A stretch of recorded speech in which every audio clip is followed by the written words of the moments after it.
Imagine this. You're alone, you're frightened, you're hurt, and out of nowhere, a stranger appears. They don't speak your language, they don't look like anyone you've ever trusted, but they reach out anyway, slowly, carefully, without any expectation of something in return. Now imagine that years later, you see that face again. Would you remember? That question sounds simple, but the answer might quietly change everything about how you see the living world around you. For a long time, scientists believed animal memory was purely mechanical. Eat, hide, survive, repeat. A simple loop, nothing more. But then, something happened in a university research lab that nobody quite expected.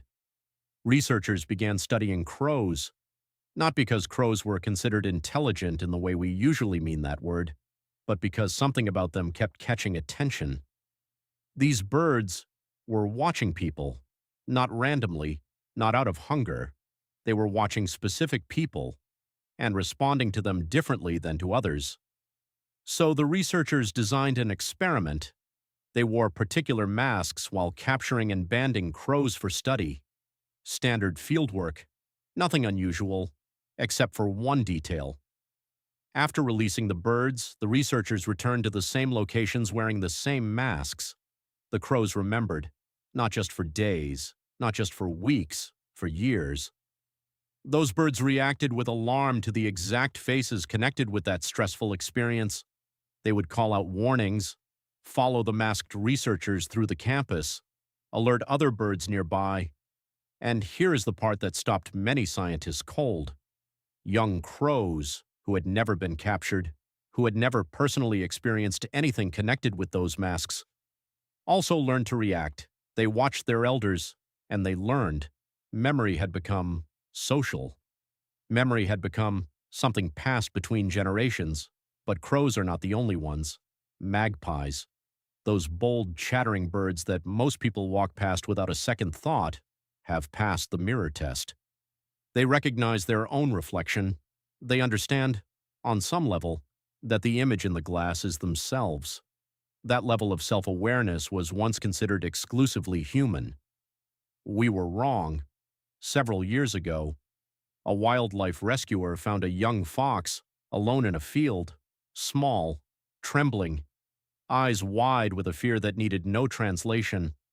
The animal had been separated from its family. Without help, it almost certainly wouldn't survive. So the rescuer brought it home. The first days were difficult. The fox refused food. It pressed itself into the corner of every space it was placed in. It flinched at sound, at movement, at kindness even. Because kindness from a human was something it had no reason to trust yet. But the rescuer was patient. They spoke quietly. They moved slowly.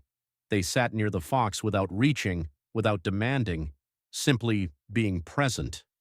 Day after day after day, slowly. The fox began to eat. Slowly, it stopped flinching. Slowly, something shifted in those amber eyes. Not trust exactly, not yet, but the beginning of something that might one day become trust. Weeks passed, the fox grew stronger, and as all wild animals should, it was released back into the world it belonged to. The rescuer watched it disappear into the tree line and quietly let go. Months passed, then seasons, then longer. One afternoon, while walking near the same stretch of land, the rescuer noticed something between the trees. A fox, watching, perfectly still, not aggressive, not fleeing, just watching. The rescuer stopped. The fox didn't run. For several long seconds, they simply looked at each other. Two completely different creatures, two completely different worlds, connected by nothing more than a moment that had happened and apparently had not been forgotten. Then the fox took one slow step forward, not close enough to touch, just close enough to say something without words. And then it was gone. Was it the same animal? Nobody can say with absolute certainty. But here is what we can say. Stories like this one don't exist in isolation. Dolphins have approached specific researchers years after tagging studies, behaving with unmistakable recognition. Elephants have returned to the locations where humans once helped injured members of their herd and stood there in what researchers can only describe as remembrance. Horses have reacted to the voices of former caretakers after absences of years with responses their bodies could not fake. The evidence keeps arriving, and it keeps pointing in the same direction. Now, here is where this story turns toward you. Think about the animal in your life right now. Maybe it's a dog that waits by the door when you're due home. Maybe it's a cat that only ever truly relaxes in your presence. Maybe it's something smaller, a bird at a feeder, a neighborhood cat that chose you without explanation. Ask yourself this honestly, and really let the question sink in. How often do you rush past them? How often does your phone take your attention away from eyes that are quietly, patiently watching you?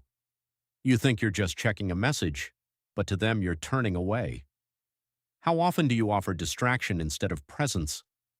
Because if animals remember, truly remember, not just behavior but feeling, not just routine but safety, then every moment you offer them is being filed away somewhere, and every moment you take away is filed away too. Researchers studying animal attachment have found something quietly profound. It isn't only memory that matters, it's what the memory is made of. Animals don't store events the way a camera records footage. They store emotional states, safety, threat, warmth, danger, the feeling of being seen or being ignored. A dog doesn't remember that you fed it at 6 o'clock on a Tuesday. It remembers how it felt when you walked through the door. It remembers whether your energy said, "I'm glad you're here," or "not now." Over time, those emotional memories build something, a picture of who you are, not the version of yourself you present to the world, not the polished, composed, socially acceptable version, the real one, the one that shows up when you're tired, when you're distracted, when you think nobody important is watching, but someone is always watching. There is a concept in animal behavior research called secure attachment.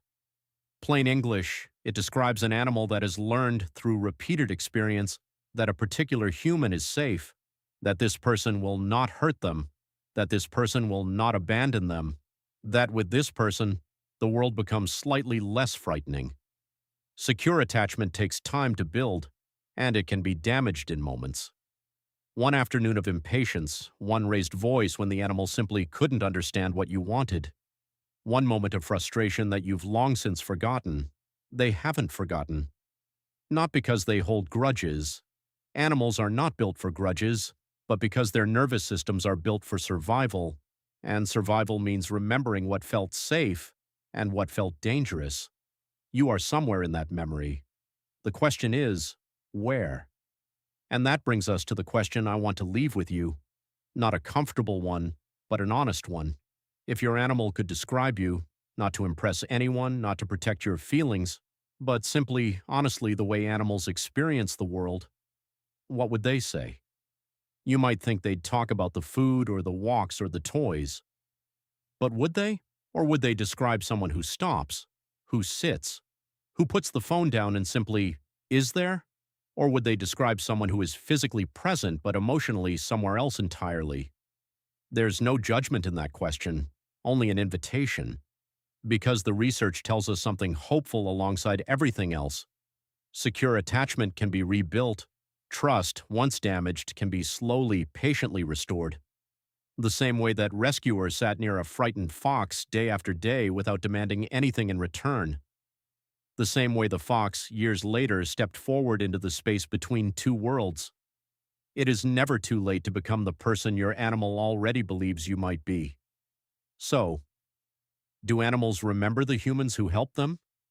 Science says yes, more than we ever believed possible. But perhaps the deeper question was never really about animals at all.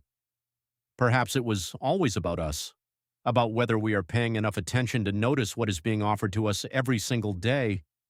A creature that has every reason to distrust, choosing to trust anyway. A pair of eyes that follow you across a room not out of instinct, but out of something that, in any other context, we would simply call love. The fox stepped forward. It didn't have to. Nothing required it. It stepped forward because something in its memory said, "This one is safe. Be the person that memory describes.